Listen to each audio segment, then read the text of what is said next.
wote wanaofurahia kilio ama kuteswa kwa watu wengine. Kwenye kitabu cha Mithali ule mlango wa 21 mstari wa 13 anasema kwamba azibaye masikio yake asisikie kilio cha maskini, yeye naye atalia lakini kilio chake hakitasikiwa.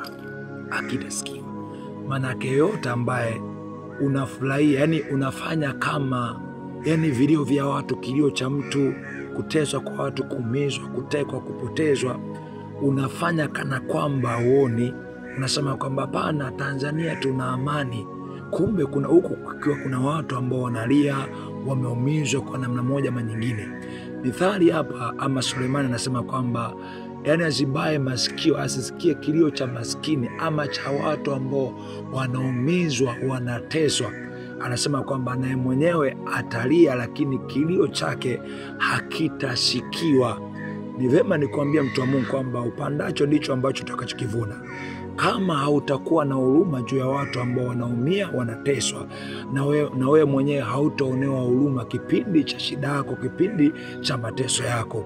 Maana Biblia inasema kwamba maana pandacho mtu ndicho atakachokivuna. Azibaye masikio yake asisikie kilio cha maskini, naye huyo mtu atalia lakini kilio chake hakitasikiwa. Sema kwamba Tanzania tuna amani, tuko vizuri, tuko safi kabisa. Kumbe huku kuna watu wanalia, wanapotezwa waume zao, watoto wao, si wake zao, vitu kama hivyo. Mtu anasema kwamba na amani.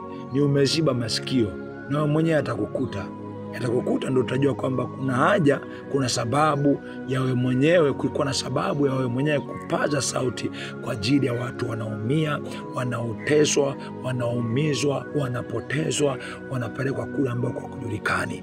Maandiko yanasema kwamba naye mwenyewe yatampata, ila kilio chake hakitasikiwa. Hakitasikiwa kwa namna gani? Kwa sababu yeye mwenyewe alifanya kama haoni kwenye matatizo ama kwenye maumivu waliokuwa nayo watu wengine. Mtu wa Mungu, yote ambayo unayafanya ni kwa ajili yako.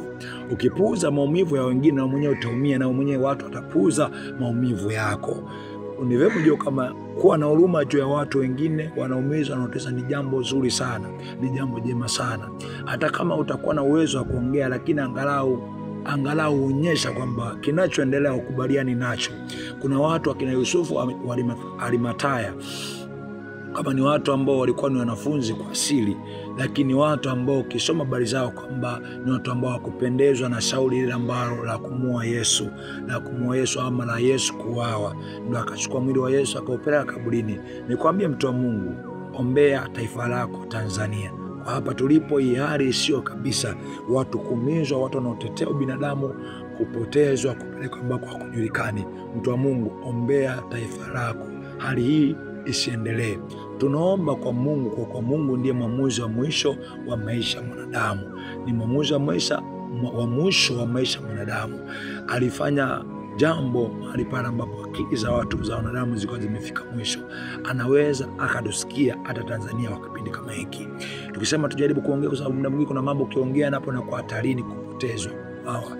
Ombea taifa lako, nchi yako, kama Mungu anusuru taifa hili. Mambo hayo ubaya huu unaendelea usiwe hivi. Ikiwezekana Mungu awalipe wanaofanya mabaya haya sawa na kile ambacho wamekifanya. Awalipe wao wenyewe wanaofanya na wasuka mipango yote hii, wake zao, watoto zao, asiwasahau, alipe sawa na kazi yao. Usiache kuombea nchi yako Tanzania. Amen.